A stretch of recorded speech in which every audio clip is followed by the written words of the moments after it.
Good evening, students. Myself, Bharat Kumar Matoria, became HOD Physics at Resonance. तो आज का जो अपना टेस्ट पेपर हुआ है एग्ज़ाम एडवांस वाला, उसके क्वेश्चंस के सॉल्यूशन देखते हैं।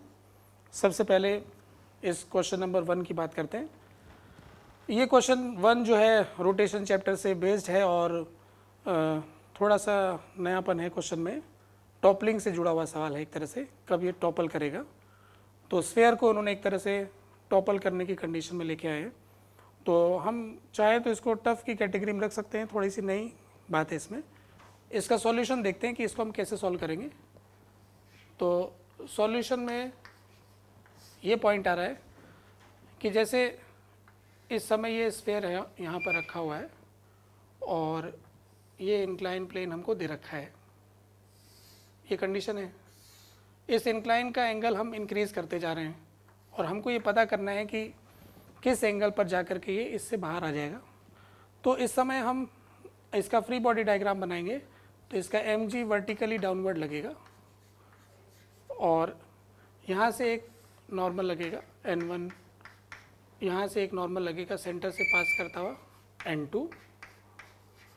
तो इसके नीचे गिरने की जो कंडीशन है वो हम ये कहेंगे कि जैसे जैसे इसका एंगल बढ़ाते जाएंगे, जब तक इस mg का टॉर्क इस पॉइंट के अबाउट कुछ न कुछ नहीं आ जाए तब तक ये बाहर नहीं निकलेगा।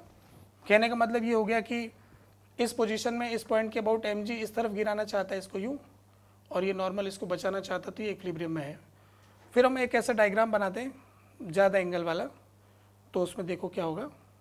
तो ज़्यादा एंगल वाले डायग्राम में कुछ इस तरह की कंडीशन आ जाएगी। ऐसा हम बना के दिखा रहे हैं। एंगल हमने इंक्रीज़ कर दिया। जब एंगल इंक्रीज़ कर देंगे तो इसका सेंटर ऑफ मास एकदम इसके बीच इस पॉइंट के ऊपर आ जाएगा और mg जो है इधर वाले कॉर्नर से पास करने लग जाएगा। अगर मैं इससे ज़्यादा एंगल बनाऊंगा तो इस पॉइंट से ये mg वाली लाइन बाहर चली जाएगी और फिर इस वाले पॉइंट के अबाउट mg का टॉर्क आ जाएगा और ये बाहर निकल जाएगा। तो ये वो थीटा है, मैक्सिमम थीटा जो हमको पता करना है। तो इस समय ये वाली mg की लाइन एकदम वर्टिकल लाइन है। तो मैं इस लाइन को इधर एक्सटेंड करता हूँ। तो यहाँ से एक्सटेंड करने पर और यहाँ से एक परपेंडिकुलर डालने पर हम ये कह सकते हैं कि ये वाला एंगल थीटा है। तो ये वाला एंगल 90 माइनस थीटा होगा। ये वाला एंगल 90 माइनस थीटा, ये यहाँ पे परपेंडिकुलर है। ये 90 माइनस थीटा होगा तो ये वाला एंगल थीटा होगा। हमें ये वाला डायग्राम में r दिया हुआ है, जैसे यहाँ पर दे रखा है 2r।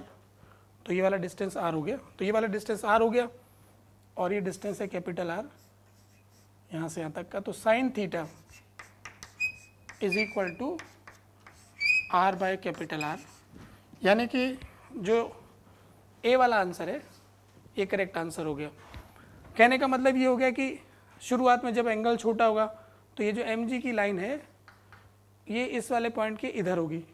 जैसे जैसे इसका एंगल बढ़ाते जाएंगे mg इस का जो वर्टिकल लाइन है वो इस पॉइंट के जस्ट ऊपर आ जाएगी और इसके बाद में इस साइड में आ जाएगी। तो ये टॉपल करके इधर आ जाएगा। ये वो मैक्सिमम एंगल है जिस पे ये टॉपल नहीं करेगा, इसके बाद ये टॉपल कर जाएगा। इसलिए इसका आंसर हो गया फर्स्ट वाला। ठीक है। तो क्वेश्चन नंबर 2, जिसके अंदर हमें एक एल्यूमिनियम की डिस्क दे रखी है और एक ऊपर मैग्नेट दे रखा है। तो क्वेश्चन में ये कहा है कि हम इस मैग्नेट को मूव करवाएंगे। तो ऐसा करने पर क्या होने वाला है ये हमें मालूम करना है। तो ये जो डिस्क है, अगर हम इसका डायग्राम बनाएं तो कुछ इस तरह की कंडीशन है ये। तो ये डिस्क फ्री है रोटेट करने के लिए, ऐसा हमें क्वेश्चन में दे रखा है। जब आप इस नॉर्थ साउथ के मैग्नेट को दूर ले जाएंगे यहाँ से इस पॉइंट से, तो इस समय क्या हो रहा है कि इस मैग्नेट से जो मैग्नेटिक लाइंस निकल रही हैं वो कुछ इस तरह से यहाँ पे नेट फ्लक्स जनरेट कर रही है। जब ये फ्लक्स जनरेट कर रही है तो इसके उस तरफ ले जाने से यहाँ पे फ्लक्स चेंज होगा। तो फ्लक्स चेंज होगा तो इसके अंदर कुछ न कुछ करंट पैदा होगा। कुछ न कुछ करंट पैदा होगा तो इसके दूर जाने से इस वाले पॉइंट पर मैग्नेटिक फ्लक्स डिक्रीज़ करेगा। मैग्नेटिक फ्लक्स डिक्रीज़ करेगा तो इसमें करंट कुछ ऐसा पैदा होगा कि हम ये कह सकते हैं कि मैग्नेटिक फ्लक्स वही बना रहे तो ऐसी कोशिश करेगा ये इस तरह से। इस तरह से कोशिश करेगा तो इसमें इधर वाला एंड साउथ बन जाएगा, ये वाला एंड साउथ बन जाएगा और ये वाला एंड नॉर्थ बन जाएगा। तो जब आप इसे दूर ले जाने की कोशिश करेंगे तो ये उसको अट्रैक्ट करेगा। तो एक तरह से हम ये कह सकते हैं कि मैग्नेट को ये पुल करेगा। तो न्यूटन्स थर्ड लॉ से ये मैग्नेट जब इस जगह से दूर जाने की कोशिश करता है, इस तरफ मैग्नेट जब इस तरफ जाने की कोशिश करेगा तो ये इसको पुल करेगा ऐसे, तो ये इसको उस तरफ पुल करेगा। तो कहने का मतलब ये हो गया कि ये डिस्क चाहती है कि इसके अंदर मैग्नेटिक फ्लक्स ना बदले, मैग्नेटिक फ्लक्स ना बदले, इसलिए इसमें करंट इंड्यूस होगा। करंट इंड्यूस होगा तो इससे एक मैग्नेट बनेगा जिसका साउथ ऊपर होगा, इसका नॉर्थ, तो ये उसे अट्रैक्ट करेगा। तो ये मतलब कुल मिला के डिस्क उस मैग्नेट को अट्रैक्ट करेगी और मैग्नेट डिस्क को अट्रैक्ट करेगा। तो जिस तरफ ये रोटेट करेगा मैग्नेट, उसी के पीछे पीछे ये डिस्क रोटेट करेगी। यानी कि बी वाला जो ऑप्शन है, disc will rotate in the same direction as the direction of magnets motion. हम ये चाहते हैं कि डिस्क ये चाहती है कि उसका फ्लक्स, डिस्क का ये पॉइंट ये चाहता है कि इसका फ्लक्स वही बना रहे, तो ये हमेशा इसके नीचे रहना चाहेगा। तो नीचे रहना चाहेगा इसका मतलब इसके साथ साथ जाएगा, इसके साथ साथ जाएगा, इसका मतलब इसकी सेम डायरेक्शन में रोटेट करेगा। अब इसमें एक और पार्ट पूछ रखा है सी और डी, जिसमें पूछा है कि क्या इसके अंदर टेम्परेचर इंक्रीज होगा। तो हाँ होगा, क्योंकि इसमें जब करंट प्रोड्यूस होगा तो इसमें हीट पैदा होगी, तो टेम्परेचर विल इंक्रीज। बट ये जो पहले लिखा है कि नॉट रोटेट वाली कंडीशन की वजह से डी वाला गलत हो गया। डिस्क रोटेट भी करेगी और थोड़ा सा टेम्परेचर भी बढ़ेगा। तो बी वाले ऑप्शन में टेम्परेचर के बारे में कुछ नहीं कहा है, इसलिए B is correct but D is not correct, क्योंकि डी में नॉट रोटेट लिखा हुआ है, जो कि गलत बात है। ठीक है, ऐसा हो गया सेकेंड क्वेश्चन में।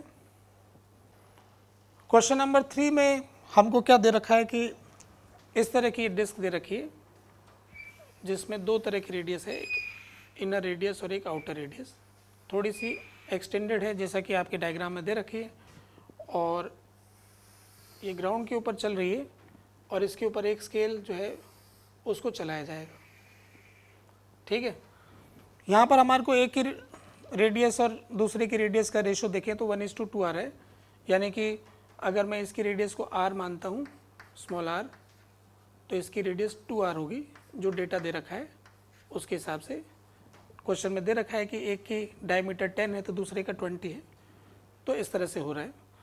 तो प्योर रोलिंग करती हुई ये डिस्क रोटेट कर रही है और आगे बढ़ रहा है, ये रोलर जो हमें दे रखा है। ठीक है, तो अगर इसके सेंटर की वेलोसिटी हम v मान लें तो इसका ओमेगा जो होगा वो होगा v/2r, क्योंकि इसकी रेडियस डबल हो रही है। तो इसका जो पॉइंट है ऊपर वाला पॉइंट, इसमें ट्रांसलेशन और रोटेशन की वजह से जो नेट वेलोसिटी इसकी आ जाएगी वो हम कह सकते हैं ट्रांसलेशन की वजह से v और रोटेशन की वजह से v/2r इंटू r, यानी कि इसकी वेलोसिटी हो जाएगी 3v/2। तो सेंटर की वेलोसिटी अगर v है, सेंटर की वेलोसिटी अगर v है, तो टॉप मोस्ट पॉइंट की वेलोसिटी जो इसका पॉइंट है जो कि स्केल से टच कर रहा है, उसकी वेलोसिटी 3v/2 है।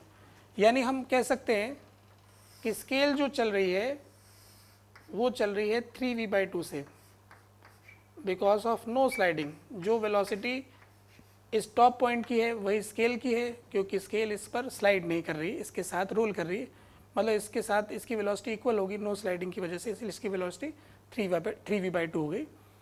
और ये जो पॉइंट है पूरा अगर हम बनाए ऐसे, तो ये वाला पॉइंट v से चल रहा है, तो हमें क्वेश्चन में दे रखा है कि ये 50 सेंटीमीटर आगे चला जाता है, ये यहाँ से 50 सेंटीमीटर आगे ट्रेवल कर जाता है। तो इसकी जिसकी वेलोसिटी v है वो 50 चल जाता है, तो हम ये लिख सकते हैं कि v into T is equal to 50। तो 3v/2 इंटू टी कितना हो जाएगा, तो इसकी वैल्यू निकालेंगे तो 3/2 इंटू 50, यानी कि ये आ जाएगा 75 सेंटीमीटर। तो ये पॉइंट जो टच कर रहा था, ये वाला पॉइंट 75 सेंटीमीटर आगे जाएगा। पर इसमें क्या है कि 50 सेंटीमीटर ये वाला पॉइंट आगे गया, सेंटर वाला पॉइंट अपनी जगह से 50 सेंटीमीटर आगे खिसक गया, तो स्केल का जो पॉइंट है वो 75 आगे खिसक गया, यानी यहाँ से इसके रिलेटिव 25 आगे चला गया। ओवरऑल ये 75 सेंटीमीटर आगे खिसका यहाँ से यहाँ तक, और इसके सेंटर के रेस्पेक्ट में देखोगे तो 25 एक्स्ट्रा आगे खिसक गया, तो ये 25 इससे एक्सटेंडेड होना चाहिए।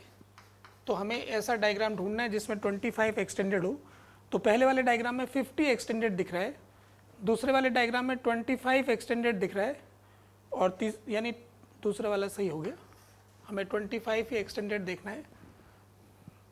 तो इस हिसाब से इनमें से बी वाला करेक्ट हो गया, बाकी गलत हो गए। तो फोर्थ क्वेश्चन में हमें क्या है कि एक कैपेसिटर दे रखा है जो पहले से चार्ज है, और यहाँ पर एक कॉइल दे रखी है जो कि घूम सकती है, ऐसा क्वेश्चन में दे रखा है। इसका चार्ज Q हमें दे रखा है, इस कॉइल के नंबर ऑफ टर्न्स N है, और इस तरफ एक मैग्नेटिक फील्ड है। कॉइल का एरिया वेक्टर देखेंगे तो इस समय ऊपर की तरफ आ रहा है। तो क्वेश्चन में ये कहा है कि जब कैपेसिटर डिस्चार्ज हो जाता है और वो जल्दी से डिस्चार्ज हो रहा है, तो उस दौरान हम इसका रोटेशन नेग्लेक्ट कर लेंगे। तो हमसे पूछा है कि इसमें कितना एंगुलर मोमेंटम आ जाएगा। ठीक है, तो हम ये जानते हैं कि किसी कॉइल के अंदर जब करंट जाता है तो वो एक मैग्नेट की तरह बिहेव करती है। तो ये कॉइल एक मैग्नेट की तरह बिहेव करेगी, और उसका मैग्नेटिक डायपोल मोमेंट अगर हम देखें तो m की वैल्यू होती है I/NA। अगर इसमें करंट है I, इसके नंबर ऑफ टर्न्स N है, और इसका क्रॉस सेक्शन एरिया निकाल सकते हैं हम πr², मतलब area enclosed by the loop. इस लूप ने जो एरिया एनक्लोज कर रखा है वो πr²। तो ये मैग्नेटिक डायपोल मोमेंट हो गया। इसमें करंट इस तरह से फ्लो होगा तो मैग्नेटिक डायपोल मोमेंट की डायरेक्शन बाहर की तरफ आ गई। तो मैग्नेटिक डायपोल मोमेंट, एक तरह से इसको मैग्नेट से रिप्लेस करूं तो इस तरह से ये मैग्नेट हो गया, इसका नॉर्थ इधर है, और इस तरफ मैग्नेटिक फील्ड हमको दे रखा है B0। तो इस मैग्नेट का मैग्नेटिक डायपोल मोमेंट इधर है, मैग्नेटिक फील्ड इधर है। तो हम जानते हैं कि एक मैग्नेट को मैग्नेटिक फील्ड में रखते हैं तो वो मैग्नेटिक फील्ड की डायरेक्शन में रोटेट करने की कोशिश करता है। इस पर टॉर्क आता है, टॉर्क का फॉर्मूला होता है m×b। तो यहाँ पर इनिशियल स्टेज पर हम देखें तो m और b में आपस में 90 डिग्री का एंगल है। m है इस तरफ और b है इस तरफ, तो m×b से ऐसा बन गया। तो यहाँ हम लिखेंगे m×b sin 90, ये टॉर्क आ गया। ये सारी घटना बहुत तेज़ी से घट गई, तो टॉर्क इनटू टाइम इसी पोजीशन पे ही, माने टॉर्क लगभग ही रहा और जल्दी से डिस्चार्ज हो गया। तो अपन इस पर इक्वेशन लिख सकते हैं कि टॉर्क इनटू टाइम, ये तो होगी टॉर्क की वैल्यू, टॉर्क इनटू टाइम बराबर change in angular momentum, final angular momentum minus initial angular momentum. M की जगह पुट कर देंगे I/N × πr², ये तो हो गया torque. I/N πr² into b, m×b sin 90 की जगह 1 हो गया, इंटू टाइम बराबर final angular momentum minus initial 0 है। अब यहाँ पर I इंटू डेल्टा टी को Q लिख सकते हैं, क्योंकि टोटल चार्ज Q फ्लो हुआ है, तो Q is equal to I into delta T. B की जगह B0 दे रखा है तो अपन B0 रख लेंगे, तो I इंटू डेल्टा टी की वैल्यू रखते हैं Qn πr² into B0 is equal to L। इस तरह का जो ऑप्शन है बी वाला ऑप्शन, तो अपना बी सही जवाब हो गया। क्वेश्चन नंबर 5, फिफ्थ क्वेश्चन में जो हमें दे रखा है, ये इस तरह का ग्लास दे रखा है और यहाँ से लाइट आ रही। हमको ये पता करना है कि जो बाहर निकलने वाला वेव फ्रंट होगा वो कैसा होगा। तो ये जो लाइट इस तरह से आ रही है, तो ये जो वेव फ्रंट होगा एक प्लेन वेव फ्रंट होगा। तो हम ये कह सकते हैं कि जब लाइट ऐसे पहुँच रही है तो इंसिडेंट वेव फ्रंट एक प्लेन वेव फ्रंट है। वेव फ्रंट जो होता है लाइट के परपेंडिकुलर होता है, तो अपना इंसिडेंट वेव फ्रंट ऐसा हो गया, ये तो हो गया इंसिडेंट। ठीक है, अब हमको ये पता करना है कि जो बाहर निकलने वाला वेव फ्रंट होगा वो कैसा होगा। तो बाहर निकलते वक्त जो हमारा कैलकुलेशन जाएगा इसके अंदर, वो कुछ इस तरह से है। ये ग्लास कुछ ऐसा बना हुआ है, तो हम यूँ कहना चाहते हैं कि एक हिस्सा है जहाँ तक तो ग्लास कॉमन है। तो जब ये वेव फ्रंट इसमें यहाँ पहुँचेगा, इस जगह पर, मैं दूसरे कलर से बना के दिखाता हूँ। यहाँ पर जब ये वेव फ्रंट यहाँ पहुँचेगा, यहाँ तक तो एक जैसी स्पीड रहेगी, इसलिए यहाँ तक तो ये प्लेन रहेगा। इसके बाद में क्या हो गया कि एयर आ गया, तो एयर में जो लाइट की स्पीड है ज़्यादा, तो इसलिए वो वेव फ्रंट का प्रोपगेशन के हिसाब से देखेंगे तो c इंटू टी ये वाला पॉइंट आगे चला जाएगा। ये वाला हिस्सा जो है यहाँ पर मीडियम में ज़्यादा ट्रेवल कर रहा है, तो रिलेटिवली यहाँ से जो वेव फ्रंट को आगे ट्रेवल करने में ज़्यादा टाइम यहाँ खर्च हो जाएगा, तो बचे हुए टाइम में थोड़ा सा चल पाएगा। तो ये वाला पॉइंट सबसे पीछे होगा। यहाँ पर भी ये वैसा ही कंडीशन आ रहा है, इस वाले एंड पॉइंट पर देखेंगे तो इसका जो टाइम है, इसका जो टाइम है, यानी ये यहाँ पहुँच जाएगा और यहाँ ये पीछे रह जाएगा। तो जहाँ पर ज़्यादा लेंथ इसको डेंसर मीडियम में ट्रेवल करनी पड़ रही है, वहाँ पर वेव फ्रंट के हिसाब से लाइट कम ट्रेवल कर पाएगी, उतने ही टाइम में लाइट एयर में ज़्यादा ट्रेवल कर जाएगी। और जो एंड पॉइंट है उसमें लाइट इसके बराबर ही ट्रेवल करेगी। तो एक तरह से हम इसका डायग्राम बनाएंगे तो कुछ ऐसा बन जाएगा, यूं करके यूं। इस तरह का डायग्राम जो है वो ए वाला डायग्राम आ रहा है, इसलिए हम ए को सेलेक्ट कर रहे हैं।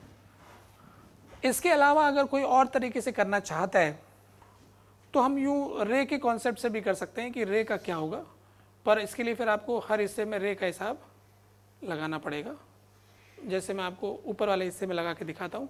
यहाँ से लाइट यूँ गई, फिर जब लाइट यहाँ पहुँचेगी तो इससे नॉर्मल ड्रॉ करेंगे, तो लाइट नॉर्मल से अवे होगी तो लाइट ऐसे मिलेगी, और इधर वाली साइड में जाएंगे तो लाइट फिर नॉर्मल से अवे होगी तो ऐसे जाएगी। तो इसका मतलब ये हो गया कि यहाँ पर जो वेव फ्रंट होगा, wave front is always perpendicular to ray, तो इसका डायग्राम कुछ ऐसा बन जाएगा इधर। इसी तरह से इधर वाले हिस्से में भी ऐसा बन जाएगा। जब हम इस वाले हिस्से में लाइट को भेजेंगे तो यहाँ से लाइट जो है इसका सेंटर इसे तो नॉर्मल से अवे करने का तरीका हो गया कि इसमें यहाँ से इस तरफ जाएगी, यूँ इस तरह से जाएगी। तो इधर वाली साइड में देखेंगे अपन, यहाँ से सेंटर से लाइन ड्रॉ करेंगे, ये एंगल ऑफ इंसिडेंस हो गया। नॉर्मल से अवे जाएगी तो ये ऐसे जाएगी, ऐसे जाएगी, तो इसके परपेंडिकुलर वाला डायग्राम ऐसा बनेगा यूँ। तो कहने का मतलब है कि आप पहले रे को बना लो और रे के परपेंडिकुलर वेव फ्रंट बना लो तो भी बना सकते हो, या फिर आप लाइट की वेलोसिटी की टर्म से बात करो। एयर में लाइट ज़्यादा तेज़ चलेगी इसलिए ज़्यादा डिस्टेंस ट्रेवल कर जाएगा यहाँ पर, और यहाँ जहाँ पर ग्लास वाला हिस्सा है वहाँ पे कम ट्रेवल कर पाएगा, तो ये सबसे पीछे रहेगा, और ये वाला कॉर्नर और ये वाले कॉर्नर पे सबसे ज़्यादा रहेगा। तो ये 3 पॉइंट्स पे आगे और इन पीक पॉइंट्स पे पीछे, तो ऐसा डायग्राम बन गया, इसलिए ये आंसर हो गया। ठीक, ये जो क्वेश्चन है ये फ्लूइड स्टैटिक्स का क्वेश्चन है, जिसमें कि हमें हाइट्स का रेशियो पूछा है, इधर की हाइट h1 और इधर की हाइट h2। तो क्वेश्चन में पहले दे रखा है कि ये जो केरोसिन हमने भरा है, इसके भरने से पहले दोनों साइड की हाइट थी 0.29, ठीक है, और फिर इसमें अपन ने इस साइड से केरोसिन डाल दिया तो उसकी लेंथ आ गई 0.1। तो अब हमको ये बताना है इक्विलिब्रियम की कंडीशन में कि h1/h2 की वैल्यू क्या होगी। तो सबसे पहली बात तो हम जो पुरानी हाइट थी 0.29 इस तरफ थी और 0.29 इस तरफ थी, तो टोटल वर्टिकल कॉलम जो था लिक्विड का, वाटर का, उसकी लेंथ 0.29 इंटू 0.29 का ट्वाइस हो जाएगा। तो हम अभी देख सकते हैं कि अभी वाटर का लेवल कितना है, तो वो है h1 माइनस 0.1, इधर वाली साइड में h1 माइनस 0.1, इधर वाली साइड में h2 है, तो ये दोनों मिला करके होने चाहिए 2 इंटू 0.29, क्योंकि वाटर का जो लेवल था ओवरऑल जो वर्टिकल, देखो हॉरिजॉन्टल लेंथ में तो कोई फ़र्क नहीं पड़ा है, जो वर्टिकल लेवल जो पहले था टोटल लेंथ, वही लेंथ बाद में भी होनी चाहिए। तो वाटर की लेंथ इस वाली साइड में हो जाएगी h1 minus this, right side में h2, टोटल ऐड करेंगे तो ट्वाइस ऑफ ये आ जाएगा। तो यहाँ से हमारे पास एक इक्वेशन आ जाएगी h1 plus h2 is equal to, ये हो जाएगा 0.58 प्लस 0.1, तो ये आ जाएगा 0.68। ये हो गई नंबर 1 इक्वेशन, ठीक है। दूसरी इक्वेशन हम ये लिख सकते हैं कि ये जो यहाँ पर वाटर का लेवल है, इसी लाइन पर ही वाटर में यहाँ का प्रेशर और यहाँ का प्रेशर इक्वल कर देंगे, इक्वल प्रेशर करने की कंडीशन लगाएंगे। तो यहाँ से इस वाले पॉइंट का प्रेशर तो आप आसानी से लिख सकते हो इधर वाले पॉइंट पर, तो आप लिखेंगे P atmospheric, P ATM plus mercury की इसी में केरोसिन दिया हुआ है, तो केरोसिन की डेंसिटी है 800 जी और नीचे गया है 0.1, तो इंटू 0.1, तो ये इस पॉइंट पर हमको प्रेशर मिल गया। इतना ही प्रेशर इधर वाली साइड में भी आएगा, तो इधर वाली साइड का प्रेशर लिखना चाहते हैं तो इज इक्वल टू, जब इस साइड का हम प्रेशर लिखेंगे तो इस पॉइंट का प्रेशर हम कह सकते हैं कि इधर वाली साइड से हाइट हमें चाहिएगी, ये वाली हाइट की ज़रूरत पड़ेगी कि ये हाइट कितनी है। तो इसको निकालने का तरीका ये है कि यहाँ तक की हाइट है h1 और यहाँ तक की हाइट है h2, तो ये जो ऊपर का डिफरेंस आ रहा है इस लेवल की लाइन को खींचते हैं यहाँ तक, तो ये जो डिफरेंस आ रहा है ऊपर वाला इसको बराबर ले लूँ तो ये h1 माइनस h2, तो ये डिफरेंस आ गया। थोड़ा सा मैं इसको रब करता हूँ यहाँ पर, ये जो लेवल आ रहा है इसका यहाँ तक, तो ये ऊपर का लेवल तो हो गया h1 माइनस h2, ये है h1 माइनस h2 और टोटल लेंथ है 0.1, तो ये बची हुई लेंथ हो जाएगी 0.1 माइनस h1 माइनस h2, 0.1 में से घटा देंगे h1 माइनस h2, तो इस तरह से ये हमको डिफरेंस मिल जाएगा यहाँ से यहाँ तक का। तो मैं इसका प्रेशर लिख सकता हूँ P एटमॉस्फेरिक। अब ये तो वाटर है, इसकी डेंसिटी है 1000, तो 1000 जी इंटू ये वाली हाइट, तो ये आएगी 0.1 माइनस h1 माइनस h2, ऐसा लिख सकते हैं। तो PATM से PATM कट जाएगा और इसको इस तरफ ले जाएंगे और इसको इधर लेके आएंगे, तो ये आएगा 1000 जी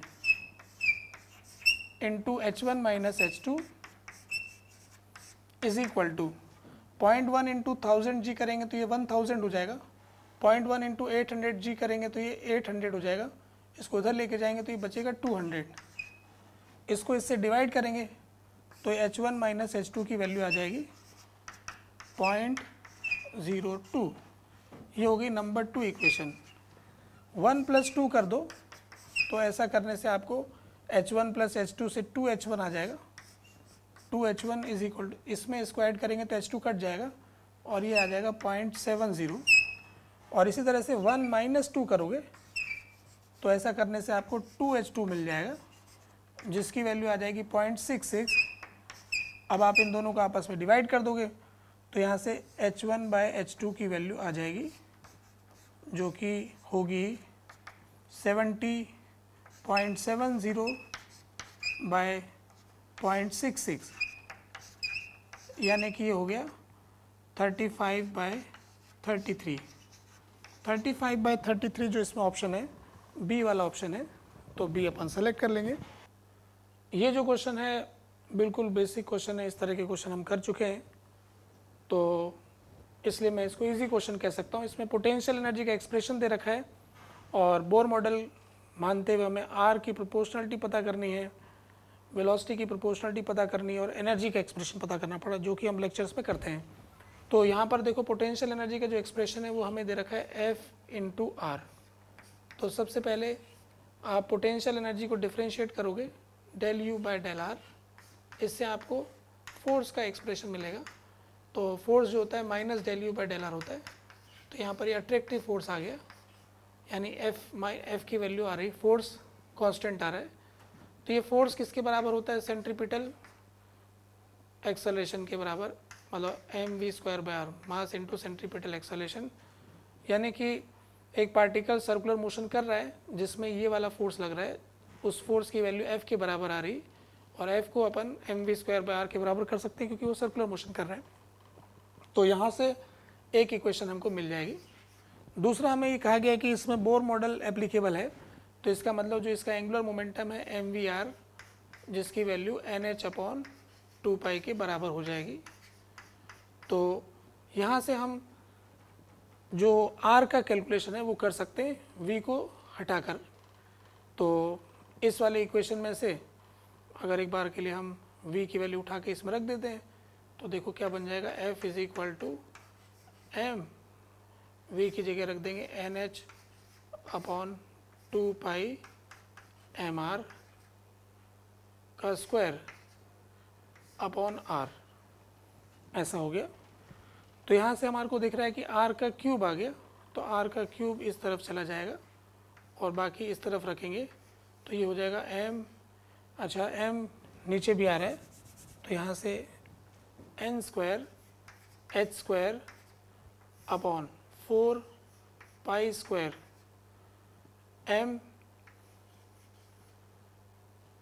m स्क्वायर में से एक m कट गया और नीचे f आ गया। तो r का एक्सप्रेशन में 1 बाय यानी r की वैल्यू हो जाएगी 1/3। तो हम ये कह सकते हैं कि n square h square upon 4 pi square mf की पावर 1/3 यानी r की प्रोपोर्शनलिटी आ गई। यहाँ पे अंदर n का स्क्वायर आ रहा है और उसकी पावर 1/3 यानी n की पावर 2/3 यानी r प्रोपोर्शनल टू n की पावर 2/3। अब v के लिए वैल्यू चाहिए कि v की प्रोपोर्शनलिटी क्या है। तो यहाँ पर हमारे पास में v का एक्सप्रेशन इसकी टर्म्स में लिख सकते हो जो यहाँ पे लिखा हुआ है। तो इससे आप लिख सकते हो कि v is equal to NH upon 2 pi mr तो r में आ गया n की पावर 2/3 और ऊपर n है तो v proportional to n divided by n की पावर 2/3। तो यहाँ से अपन देखेंगे 1 माइनस 2/3 यानी v प्रोपोर्शनल टू n की पावर 1/3। ऐसा एक्सप्रेशन हमको b वाले में दे रखा है, इसका मतलब b वाला आंसर तो है ही। अब ये और चेक करना है कि एनर्जी का जो कैलकुलेशन है उसमें c और d में से कौन सा सही है। तो एनर्जी का कैलकुलेशन करने के लिए आपके पास पोटेंशियल एनर्जी का एक्सप्रेशन तो आपके सामने ही है। काइनेटिक एनर्जी का एक्सप्रेशन निकालना चाहते तो हाफ mv² होता है, तो इस r को इधर लेके जाएंगे और हाफ लिखेंगे तो हम देख रहे हैं कि काइनेटिक एनर्जी का जो एक्सप्रेशन आ रहा है उसकी वैल्यू आ रही है FR/2 और पोटेंशियल एनर्जी FR के बराबर। इन दोनों को ऐड कर देंगे तो टोटल एनर्जी अगर हम कैलकुलेट करना चाहते हैं तो काइनेटिक प्लस पोटेंशियल तो है FR, काइनेटिक तो है FR/2 यानी ये आ जाएगा 3/2 FR। और R की वैल्यू आप पहले से निकाल चुके हैं तो इस R की वैल्यू को जब यहाँ सब्सटीट्यूट करेंगे तो 3/2 का फैक्टर मल्टीप्लाई होगा, F को आप इसके अंदर ले जाएंगे तो F³ हो जाएगा तो अंदर F² आ जाएगा। यानी ये जो C वाला एक्सप्रेशन है ये पूरी तरह से सेटिस्फाई कर रहा है। इसका मतलब ये हो गया कि टोटल एनर्जी का आंसर भी इसमें आ रहा है C वाला। तो यानी ओवरऑल इस क्वेश्चन का आंसर B और C हो गया। ये बिल्कुल क्लास के क्वेश्चन जैसा ही है। ये जो क्वेश्चन है बिल्कुल वैसे इजी मान सकते हैं पर थोड़ा कैलकुलेटिव है। बेसिक जो थ्योरी हमने पढ़ रखी है सेम उसी पे क्वेश्चन है। क्वेश्चन क्या है कि इसमें हमें एक बल्ब दे रखा है जिसका फिलामेंट एक पॉइंट सोर्स की तरह मानना है। जैसे मान लो कि ये बल्ब है और इसके अंदर जो फिलामेंट लगा हुआ है उसको आप एक पॉइंट सोर्स की तरह ट्रीट करना है, ऐसा बोला हमें।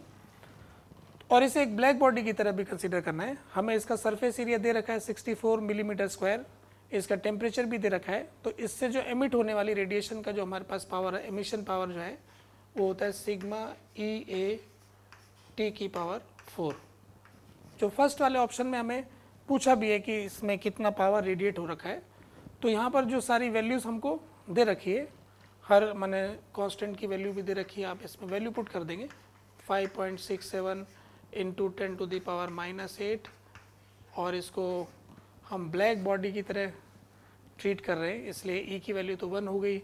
इसका एरिया 64 दे रखा है तो 64 इंटू 10⁻⁻6 मिलीमीटर स्क्वायर में है इसलिए इसको इसमें कन्वर्ट कर लेंगे। और टेम्परेचर इसका हमें दे रखा है 2500 तो ये 2500 की पावर 4। थोड़ा सा कैलकुलेशन आ रहा है इसके अंदर और इसको कैलकुलेट करने से जो पावर का कैलकुलेशन हमारे सामने बैठता है उसकी वैल्यू मेरे पास लिखी है मैंने 141.75 वाट, ऐसा कुछ आ रहा है। जबकि क्वेश्चन में लिखा है 642 टू 645 वाट। इसका मतलब ए जो आंसर है वो तो नहीं आ रहा है क्योंकि डिफरेंट पावर हमको मिल रही है।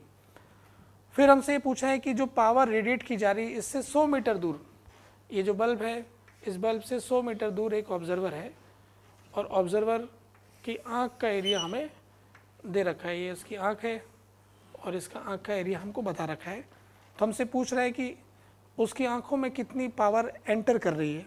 तो हम ये पॉइंट सोर्स मानते हुए जो इसकी एनर्जी है वो चारों दिशाओं में बढ़ जाएगी। तो इसकी आँखों तक जो इंटेंसिटी है उसका फार्मूला हम जानते हैं, power upon 4πr²।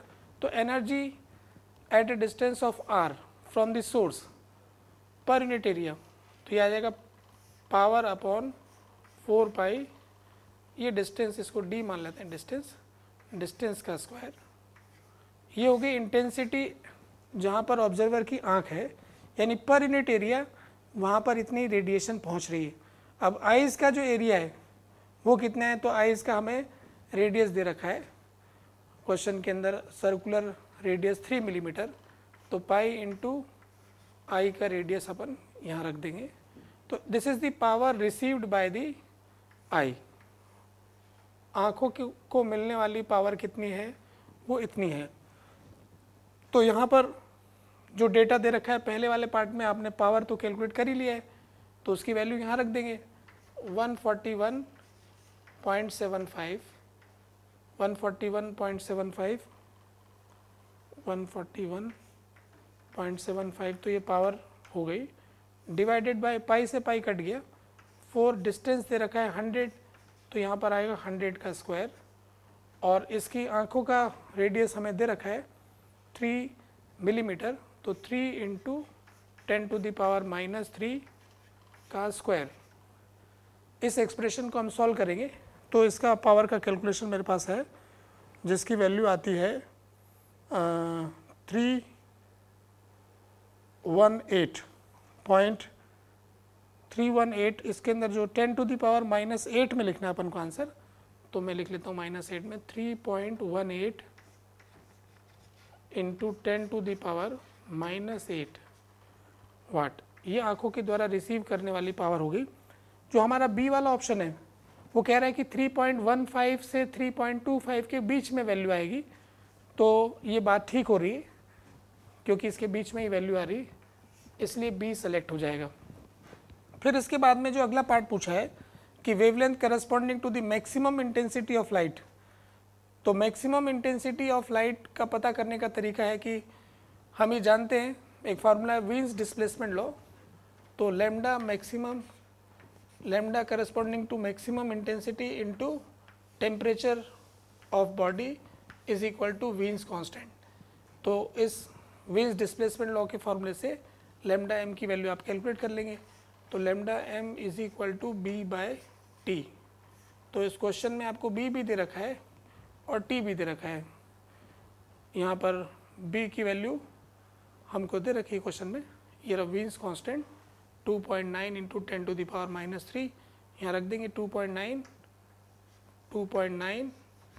Into 10⁻³ divided by temperature हमें दे रखा है 2500 केल्विन। तो 2500 केल्विन पुट कर देंगे।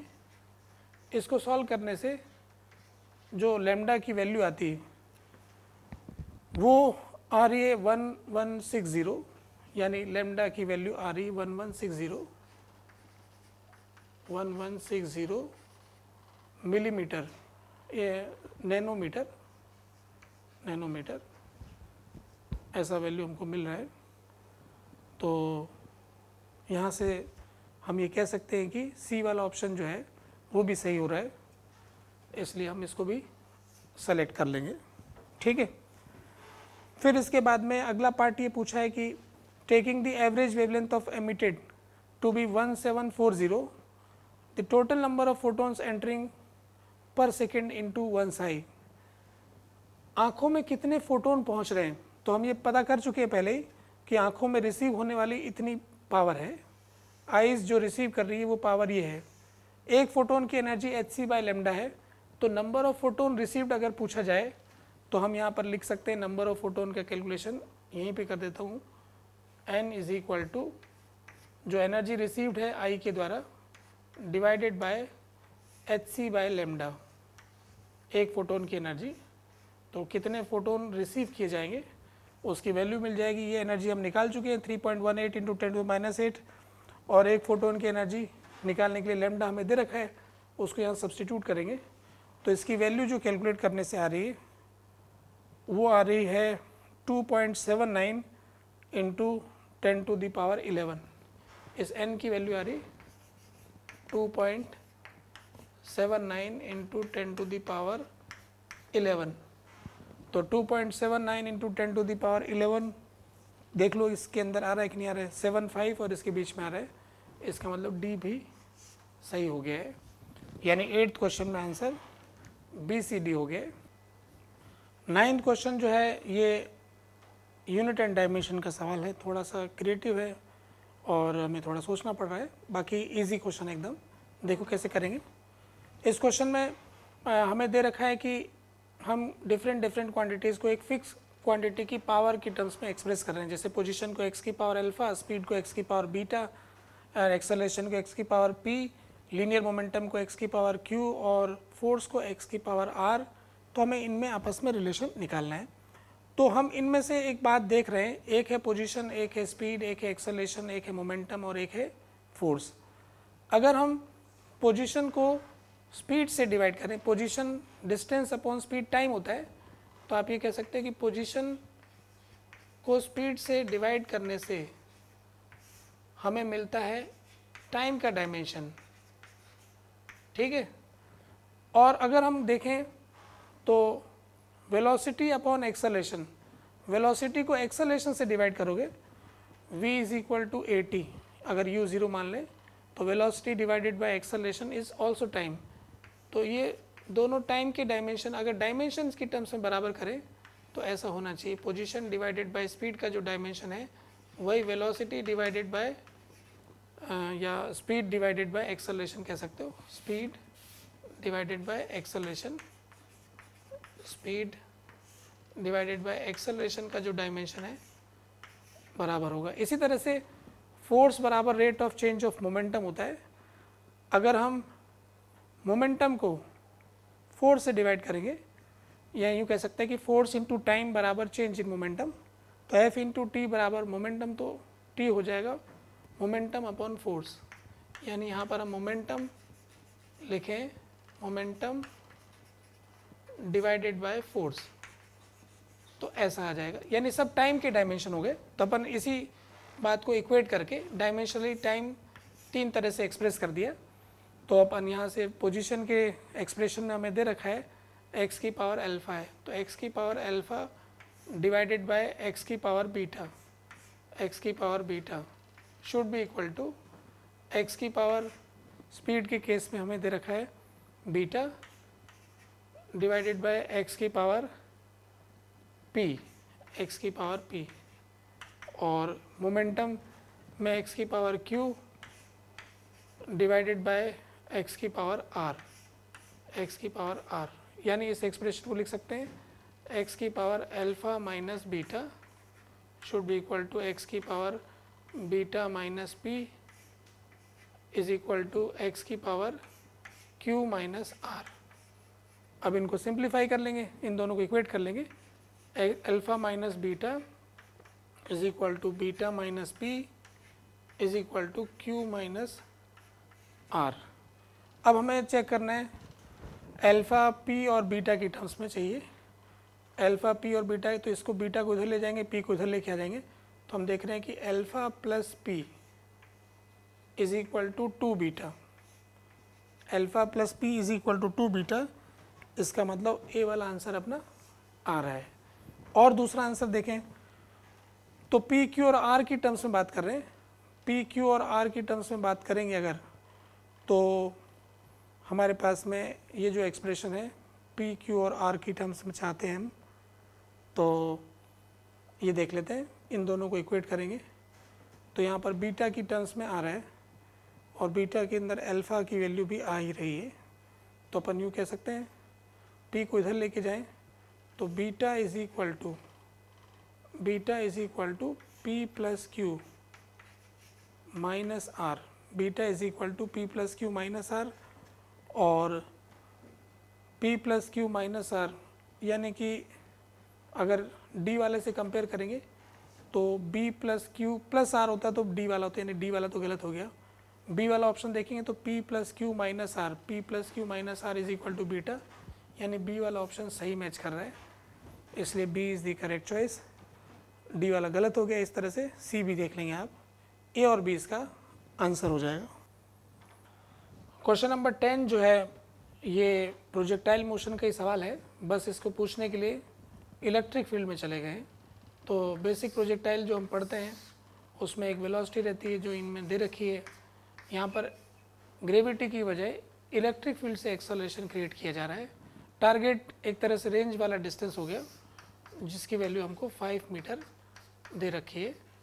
एक्सेलरेशन निकालने के लिए यहाँ पर नीचे की तरफ इलेक्ट्रिक फील्ड है, इलेक्ट्रिक फील्ड की वैल्यू हमें दे रखी है 400 इंटू √3। तो आप वाई डायरेक्शन का एक्सेलरेशन निकालना चाहो तो निकाल सकते हो, वो आएगा Q into E by M, force upon mass. Electric field का फोर्स चार्ज के ऊपर नीचे की तरफ QE, इसका मास m। तो ये वैल्यू हमें दे रखी है Q बाय एम की वैल्यू 10⁻10 और इलेक्ट्रिक फील्ड की वैल्यू हमें दे रखी है 400 इंटू √3, यानी कि ये हो गया 4√3 इंटू 10⁻12, ये हो गया मीटर पर सेकेंड स्क्वायर में वाई डायरेक्शन का एक्सेलरेशन। अब क्वेश्चन में हमें रेंज दे रखी है और जो हमें जानकारी पता करनी है वो किस एंगल पर है ये रेंज आएगी, वो एंगल ढूंढना है। अभी मैं ऑप्शंस बताता हूँ आपको। तो सबसे पहले हम क्या करते हैं कि रेंज का फार्मूला लगा लेते हैं। रेंज का फार्मूला होता है u² sin 2θ अपॉन जी की बजाय यहाँ पर y डायरेक्शन का एक्सेलरेशन आ जाएगा। तो sin 2θ की वैल्यू हम निकाल लेते हैं। तो रेंज इंटू y डायरेक्शन का एक्सेलरेशन, रेंज तो 5 है, y डायरेक्शन का एक्सेलरेशन 4√3 इंटू 10⁻12 है और अपॉन u², वेलोसिटी हमें दे रखी 2√10, तो 2√10 का स्क्वायर करेंगे तो ये आ जाएगा 4 इंटू 10 इंटू 10⁻12। 10⁻12 से 10⁻12 कट जाएगा, 4 से 4 कट जाएगा, तो sin 2θ की वैल्यू आ गई √3/2, √3/2। तो इससे हम ये जानते हैं कि साइन की वैल्यू 60 डिग्री पर ऐसा होता है। तो 2θ इस तरह के वैल्यू अगर हम देखेंगे तो दो वैल्यू मिल सकती है। एक तो 2θ की वैल्यू 60 डिग्री हो फर्स्ट क्वाड्रेंट के अंदर अगर हम देखेंगे तो इससे थीटा की वैल्यू 30 आ जाएगी, और दूसरी वैल्यू हो सकती है 120 डिग्री, तो थीटा की वैल्यू 60 डिग्री आ जाएगी। जब 2θ की यानी इसके दो एंगल बनेंगे 60 और 120, तो उसके करस्पॉन्डिंग थीटा की दो एंगल आ जाएंगे 30 और 60 डिग्री। यानी सेम रेंज के लिए दो एंगल एग्जिस्ट करेंगे 30 डिग्री और 60 डिग्री। एक एंगल 30 हो गया, दूसरा हो गया 60 डिग्री। तो जैसे यहाँ पर हमारे पास जो है ऑप्शंस दे रखे, particle will hit the target if projected at angle of 45 degree from the horizontal, ये तो होगा नहीं। Particle will hit target T projected either eight angle 30 degree और 60 डिग्री विद द हॉरिजॉन्टल, यानी ये वाला केस हो रहा है, यानी बी वाला ऑप्शन तो इसमें आ ही रहा है। फिर इसके अलावा टाइम का कैलकुलेशन और किया जा रहा है। तो हम टाइम ऑफ फ्लाइट का फॉर्मूला जानते हैं, 2u sin थीटा अपॉन जी की जगह यहाँ पर ए वाई आ जाएगा। तो अब ये सारे डेटा अपन यहाँ पुट कर देंगे। 2u की वैल्यू जो हमको दे रखी है क्वेश्चन के अंदर, वो जो हमने रखी है 2√10 2u sin theta 2√10 into 10⁻6। Sine theta की वैल्यू अभी रखेंगे हम। वाई डायरेक्शन का एक्सेलरेशन है 4√3 इंटू 10⁻12। एक केस में साइन 30 रखेंगे और एक केस में साइन 60 रखेंगे, दो अलग अलग थीटा है हमारे पास। तो साइन 30 की वैल्यू में हाफ आ जाएगा, तो यहाँ पर हमारे पास √10/√3 की फॉर्मेट हमें दिख रही है। इसको √5 की टर्म्स में लिखना चाहें तो जैसे ये एक्सप्रेशन अगर देखते हैं एक बार, साइन 30 लिख लेते हैं यहाँ पर। तो साइन 30 की वैल्यू हाफ हो गई, तो ये 2 से 2 4 कट गया यहाँ पर, और हाफ यहाँ पर नीचे आ रहा है, तो यहाँ पे √10 है तो नीचे √2 चला जाएगा, तो √5/6 इंटू 10⁻⁻6 आ रहा है। तो इस तरह से ये वाला ऑप्शन बन रहा है, √5/6 माइक्रो सेकेंड्स, ये ऑप्शन हमारा सेट हो रहा है। ऐसे ही जब आप 60 डिग्री की वैल्यू पुट करेंगे तो ये वाली वैल्यू भी आ जाएगी, यानी कि ये दोनों बातें ठीक है, इसलिए इसका आंसर सी हो जाएगा। ये थोड़ा सा रिलेटिवली टफ क्वेश्चन लग रहा है, पर ठीक है, कर सकते हैं अपन इसको। हमें दे रखा है एक सेमी सर्कुलर प्लेट है जिसमें से कुछ पोर्शन कट कर रखा है और इसे एक बैटरी से कनेक्ट किया हुआ है। बैटरी का वोल्टेज V0 है और इस सेमी सर्कुलर प्लेट का रेडियस R1 और R2 है। अब इस बैटरी की वजह से इस प्लेट में करंट फ्लो करता है। ऐसे क्वेश्चन में ऐसा दे रखा है कि किसी प्रकार का मैग्नेटिक इफेक्ट हमको नहीं लेना है, और ये जो सर्कुलर मोशन कर रहा है, तो सर्कुलर मोशन करने के लिए इलेक्ट्रॉन जब सर्कुलर, जैसे करंट ऐसे जाएगा तो इलेक्ट्रॉन इसके अपोजिट डायरेक्शन में जाएगा, तो सर्कुलर मोशन करने के लिए कुछ न कुछ फोर्स की ज़रूरत होगी, तो इसलिए इसमें कुछ चार्ज जमा हो जाएंगे और उसके करस्पॉन्डिंग एक पोटेंशियल डिफरेंस आ जाएगा जो कि यहाँ दे रखा है। तो क्वेश्चंस में हमें एक तो करंट का कैलकुलेशन करना है, दूसरा हमें इस पोटेंशियल डिफरेंस की जानकारी पता करनी है, तो ओवरऑल कुछ कैलकुलेशन वाला पार्ट है। तो अब देखो हम कैसे कर सकते हैं, इसका जवाब देखते हैं। सॉल्यूशन, सबसे पहले हम करंट का हिसाब कैसे निकालें। तो करंट का हिसाब निकालने के लिए हम यूँ कर रहे हैं कि ये जो सेगमेंट हमें मिल रहा है इसके अंदर अलग अलग हिस्से हैं और उसमें चार्ज अलग अलग लेंथ ट्रेवल करके आ रहा है। जो हिस्सा बिल्कुल अंदर वाला है उसमें R1 रेडियस पे चार्ज घूम रहा है और जो बाहर वाला है उसमें R2 रेडियस पे घूम रहा है। तो हम क्या करते हैं कि किसी जनरल रेडियस R की बात करते हैं और जिसकी थिकनेस है dr, और R रेडियस और dr थिकनेस इसकी हो गई। इस प्लेट के अंदर कुछ विड्थ भी ऐसे, वो वाली थिकनेस t दे रखी है, अंदर वाली ये वाली थिकनेस इसकी t दे रखी है। तो यहाँ पर जो करंट जाएगा उसके लिए क्रॉस सेक्शन एरिया, अब इसको क्या करें अपन, ये समझो कि ये वाला पॉइंट इस बैटरी से कनेक्टेड है, तो इसके क्रॉस पोटेंशियल डिफरेंस तो हो गया V0, पूरी प्लेट का इस पॉइंट का पोटेंशियल V0 हो गया और इस पॉइंट का 0 हो गया यहाँ से यहाँ तक। तो इस सेगमेंट के क्रॉस पोटेंशियल डिफरेंस हम कह सकते हैं V0 हो गया। तो V0 अपन करंट का फॉर्मूला होता है V/R। तो इस छोटे से सेगमेंट के अंदर करंट की वैल्यू मैं लिखता हूँ DI, इसके क्रॉस पोटेंशियल डिफरेंस है V0 और इसका रेजिस्टेंस लिखना चाहेंगे, इस वाले पोर्शन का रेजिस्टेंस क्या होगा। तो इसकी रेजिस्टिविटी हमें दे रखी है रो, इसकी लेंथ हम देखेंगे तो πr रो L/A, इसका क्रॉस सेक्शन एरिया, तो क्रॉस सेक्शन एरिया इसमें आ जाएगा। यहाँ से अगर हम देखेंगे तो dr, तो इसकी विड्थ है, इसमें से जो करंट एंटर करेगा वो थोड़ा सा ऐसा दिखाई देगा, t अंदर की तरफ इसकी थिकनेस है, तो dr तो ये विड्थ हो गई, t अंदर की तरफ, तो सामने आने वाला एरिया कुछ ऐसा होगा, dr साइड और t साइड, तो ये वाला एरिया इसका क्रॉस सेक्शन एरिया हो जाएगा। तो रो L/A ऊपर चला जाएगा, t इंटू dr। तो ये किसी छोटे से सेगमेंट में जाने वाले करंट की मात्रा होगी। कैसे मैंने कैलकुलेट किया है, पोटेंशियल डिफरेंस जो इसके अक्रॉस है अपॉन इस छोटे से पोर्शन का रेजिस्टेंस रो L/A। अब इसे इंटीग्रेट कर देंगे तो टोटल करंट यहाँ से लेके पूरे में कितना जा रहा है ये मिल जाएगा। तो इसका इंटीग्रेशन हम करेंगे R1 से लेके R2 तक, तो ये करंट I की वैल्यू हमें मिल जाएगी, तो वो आ जाएगा V0 into T upon rho pi ln R2/R1। तो ये तो हमने करंट का कैलकुलेशन किया। अगर हम देखें कि ऑप्शन में क्या है, तो ये हमारे पास में आ रहा है V0 T into rho pi ln R2/R1, यानी करंट का एक्सप्रेशन तो ठीक है, पहला पॉइंट तो क्लियर हो गया है। फिर हमसे बी पार्ट में पूछा है कि the outer surface will be at higher potential या outer surface will be at lower potential. अब हम ये जानते हैं कि जो करंट इधर से इधर फ्लो करेगा तो इसमें इलेक्ट्रॉन जो है वो इस तरफ जाएंगे, इनकी ड्रिफ्ट वेलोसिटी इस तरफ होगी इलेक्ट्रॉन की। अब इलेक्ट्रॉन को सेंटर की तरफ फोर्स चाहिए, इस तरफ सेंटर की तरफ फोर्स चाहिए, तो इलेक्ट्रिक फील्ड इसमें ऊपर की तरफ होना चाहिए, यानी ऊपर की तरफ इलेक्ट्रिक फील्ड होगा तो इलेक्ट्रॉन पे फोर्स सेंटर की तरफ लगेगा। इलेक्ट्रिक फील्ड ऊपर की तरफ तक कब होगा, जब ये प्लस वाला साइन इधर होगा और माइनस वाला साइन इधर होगा, यानी आउटर बाउंड्री पर नेगेटिव साइन होगा।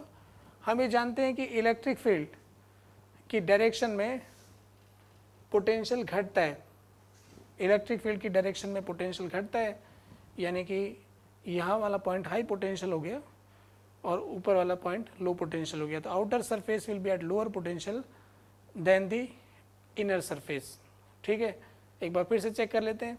हम ये जानते हैं कि करंट इसमें ऐसे फ्लो कर रहा है, तो इलेक्ट्रॉन ऐसे फ्लो कर रहे होंगे।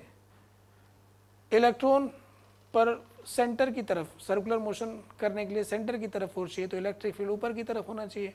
इलेक्ट्रिक फील्ड ऊपर की तरफ होने के लिए पॉजिटिव चार्ज इधर होना चाहिए, नेगेटिव चार्ज इधर होना चाहिए। इलेक्ट्रिक फील्ड इधर होगा तो इलेक्ट्रिक फील्ड की डायरेक्शन में पोटेंशियल घटेगा, तो वो होगा लो पोटेंशियल और ये होगा हाई पोटेंशियल। तो outer surface will be at lower potential than the inner surface, यानी इसमें से ये सी वाला ऑप्शन सही हो जाएगा। फिर इसके बाद एक और ऑप्शन हमें चेक करना है कि ये जो पोटेंशियल डिफरेंस आ रहा है इसके क्रॉस, इसको डेल्टा भी बता रखा है। ये जो पोटेंशियल डिफरेंस है ये कितना है, इसका कैलकुलेशन करंट के साथ चेक करना है। तो ये पोटेंशियल डिफरेंस मैं कैलकुलेट करके दिखाता हूँ। इसे कैलकुलेट करने के लिए फिर से हम यही डायग्राम बनाते हैं कि पोटेंशियल डिफरेंस हम कैसे कैलकुलेट कर सकते हैं।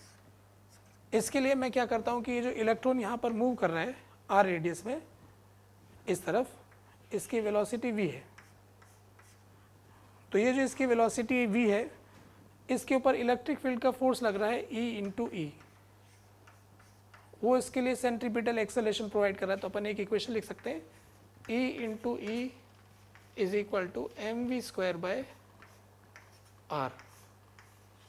एक इक्वेशन ये हो गई कि electric field into charge force हो गया बराबर centripetal mass into centripetal acceleration, force बराबर m है। ये इक्वेशन लगा दी, इलेक्ट्रॉन के सर्कुलर मोशन के लिए रेस्पॉन्सिबल फोर्स ढूंढ लिया। अब एक और बात है कि ये जो v का कैलकुलेशन हम करना चाहते हैं, तो किसी भी इस सेगमेंट में जो करंट आ रहा है उस करंट का एक्सप्रेशन हम लिख सकते हैं कि I is equal to N E A V D, I is equal to N E A V, ये फार्मूला होता है करंट वाला।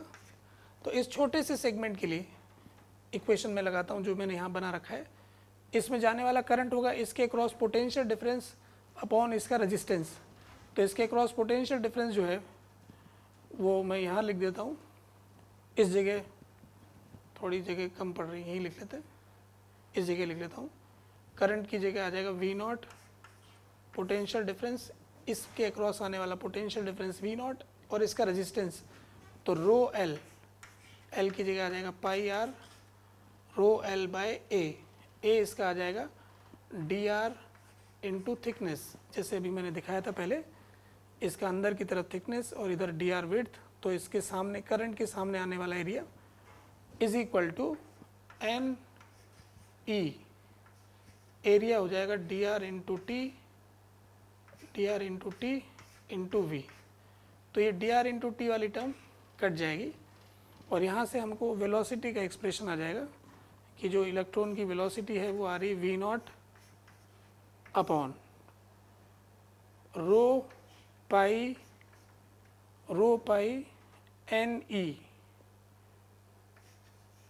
ई आर, ऐसा एक्सप्रेशन आ गया। तो v प्रोपोर्शनल टू 1/r आ गया।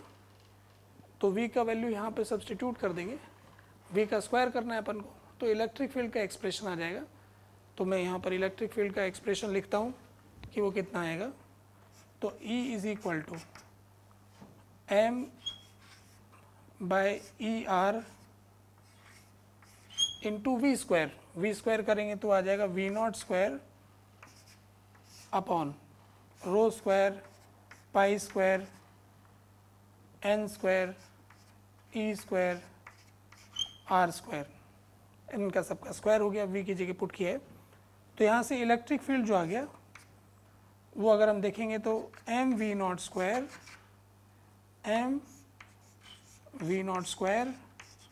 डिवाइडेड बाय, और यहाँ पर जो हमारे पास एक्सप्रेशन में ई का क्यूब हो रहा है, ई का तो क्यूब हो जाएगा और आर का भी क्यूब हो जाएगा, ई क्यूब आर क्यूब, बाकी सबका स्क्वायर है, rho square, pi square, N square, ठीक है। ये electric field proportional to 1/r cube आ गया। तो पोटेंशियल डिफरेंस निकालना चाहते हैं तो ये फार्मूला होता है dV is equal to minus E dot D R. तो आप इससे इंटीग्रेट करेंगे तो पोटेंशियल डिफरेंस मिल जाएगा। तो एक तरह से मैं इसको कांस्टेंट मान रहा हूँ बाकी सबको, तो एक तरह से माइनस के upon R cube into D R. इसे आप इंटीग्रेट करेंगे R1 से लेके R2 तक, तो आपको जो डेल्टा वी का जो एक्सप्रेशन आ रहा है उसमें जो हमारे पास वैल्यू आ रही है डेल्टा वी, मैं वहाँ सब्स्टिट्यूट कर दूंगा।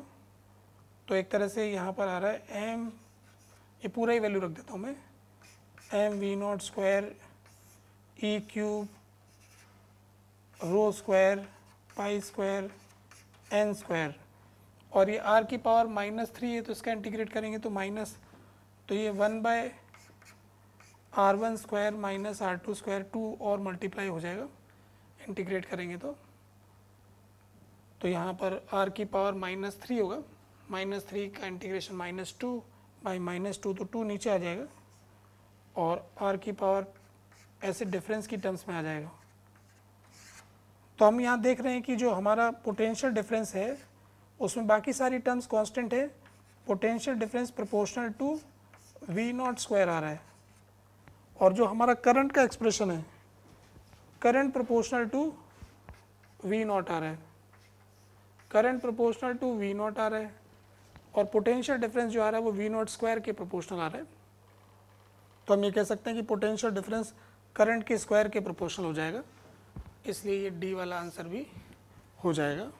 थोड़ा सा ये डी वाले पार्ट के लिए कैलकुलेशन किया है ना, करना पड़ रहा है, ठीक है, ऐसा हो जाएगा।